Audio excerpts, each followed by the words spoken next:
हाँ जी, 10th class 2 दिन बाद हिंदी का पेपर है। घबराने की कोई बात नहीं है। ये वीडियो देखो, थोड़ी सी लंबी ज़रूर है, पर मैं इसमें पेपर ऐसे डिस्कस कर रही हूँ कि तुम्हें बिल्कुल भी परेशानी नहीं होगी। तो सबसे पहले जो 15 मिनट रीडिंग के मिलेंगे उसमें पूरा पेपर बिल्कुल मत पढ़ना, क्योंकि पूरा पेपर पढ़ने से या तो आप बहुत खुश हो जाते हैं और गलतियां करते हैं, या फिर नर्वस हो जाते हैं और छोड़कर आ जाते हैं।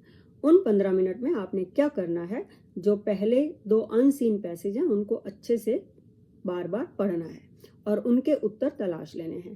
पेंसिल से उनको मार्क कर लेना है। अगर आपने 15 मिनट में ये काम कर लिया तो आपके 14 नंबर तो आराम से तैयार हैं। इसमें जो 3 नंबर का MCQ होगा उसमें रीजनिंग वाले यानी कथन और कारण वाले क्वेश्चन भी आ सकते हैं। उसमें ध्यान से देखिएगा, क्योंकि अक्सर उसमें 2 हमें आंसर ठीक लगते हैं, तो ध्यान से पढ़ के उनके आंसर आपने देने हैं। अब आते हैं ग्रामर भाग पर। ग्रामर में MCQ नहीं है, इसलिए शायद आपको ज़्यादा टेंशन हो रही है, पर घबराएं मत। इस वीडियो की डिस्क्रिप्शन में मैंने सभी इम्पॉर्टेंट जो टॉपिक हैं उनके क्वेश्चंस दिए हुए हैं जिनके आने की संभावना है, उसको भी ज़रूर देखिएगा। तो ग्रामर में आते हैं पदबंध पर। पदबंध आप सबको पता है, तो पद और पदबंध में अंतर, पदबंध के भेद कितने हैं, पदबंध को पहचानना या फिर पदबंध छांटना, ऐसे ही प्रश्न आ सकते हैं।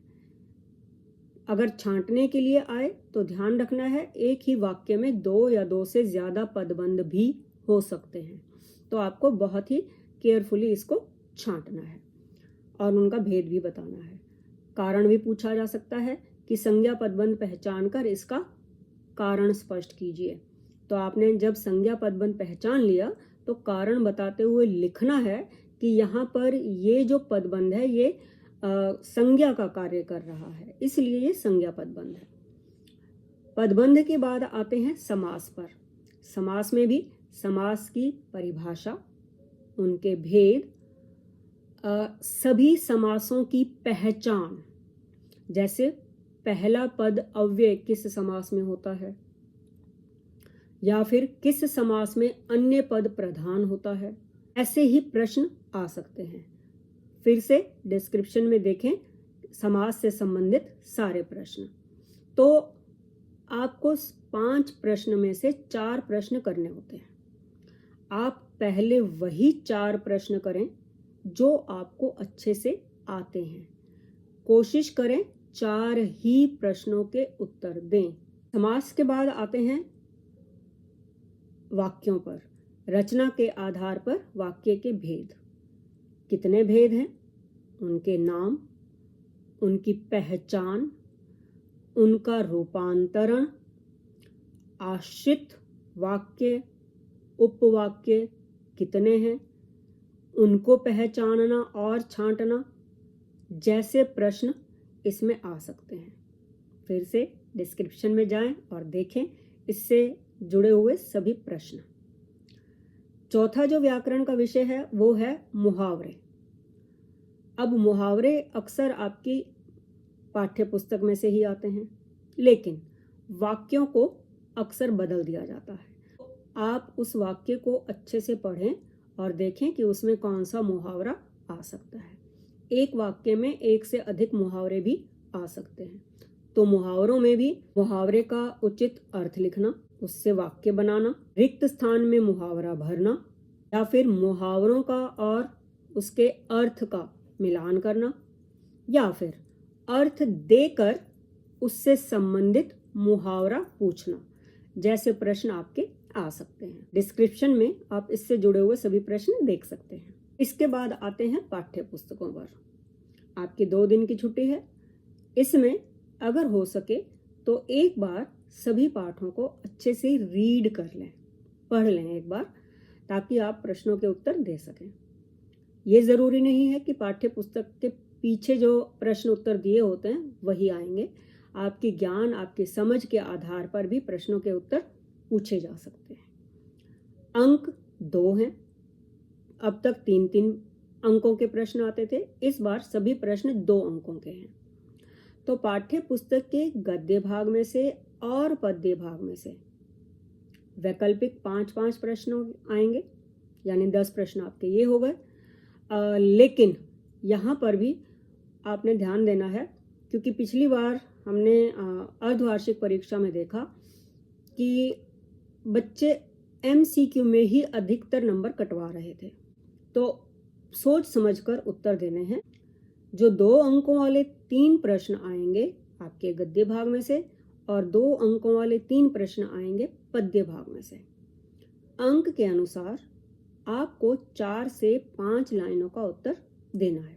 प्रश्न पाठ में से ही होंगे, लेकिन कई बार भाषा को थोड़ा सा घुमा फिरा दिया जाता है, तो प्रश्न को समझना बहुत जरूरी है। पहले प्रश्न को समझें, उसके बाद ही उत्तर दें। जितना हो सके हर प्रश्न के बाद एक लाइन छोड़ें, ताकि आपकी जो उत्तर पुस्तिका है वो साफ नजर आए। पद्य भाग में से भी पैराग्राफ को अच्छे से पढ़ें और फिर उन विकल्पों के उत्तर दें। विकल्पों के उत्तर में आपने वो शब्द या वाक्य जो कुछ भी है वो लिखना है। सिर्फ विकल्प का क ख ग ऐसे मत लिख के आ जाइएगा, इससे भी कई बार नंबर काट लिए जाते हैं। उसके बाद आते हैं आपकी संचयन पर। संचयन में आपके 3 पाठ हैं और आपको 3 प्रश्न आएंगे, जिसमें से आपने 2 प्रश्न करने हैं। संचयन के जो दोनों प्रश्न हैं वो 3 अंक के हैं, इसलिए इस बात का ध्यान रखें, क्योंकि जब आप उत्तर शब्द सीमा से बहुत छोटे लिखते हैं या बहुत बड़े लिखते हैं, दोनों ही सिचुएशन में नंबर कटने का खतरा रहता है। संचयन में से अक्सर जो प्रश्न पूछे जाते हैं वो आपके ज्ञान, समझ, अनुभव पर आधारित होते हैं। ऐसे प्रश्नों के उत्तर जितना आप सोच समझकर अपने मन से लिखेंगे, उतने ही आपको अच्छे अंक मिलेंगे। संचयन के बाद आते हैं रचनात्मक लेखन पर। रचनात्मक लेखन में अनुच्छेद 5 अंक का है। अनुच्छेद में सबसे पहले भूमिका, विषय वस्तु और फिर उपसंहार। भाषाई शुद्धता तो है ही है। अब अगर 3 या 4 अनुच्छेद हैं तो आप सबसे पहले उन चारों अनुच्छेदों को देखें कि कौन सा ऐसा विषय है जिस पर आप बिना ज़्यादा सोचे आराम से लिख सकते हैं। जिस अनुच्छेद पर आपको खुद पर भरोसा हो वही लिखें, और लिखने से पहले 1-2 मिनट पेन रखकर अपने दिमाग में उसका एक फॉर्मेट सा तैयार करें।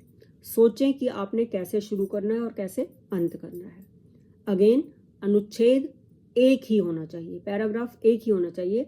अगर आप उसमें पैराग्राफ चेंज कर देते हैं तो भी आधा नंबर कटने की संभावना होती है। बहुत बड़ा अनुच्छेद नहीं लिखना।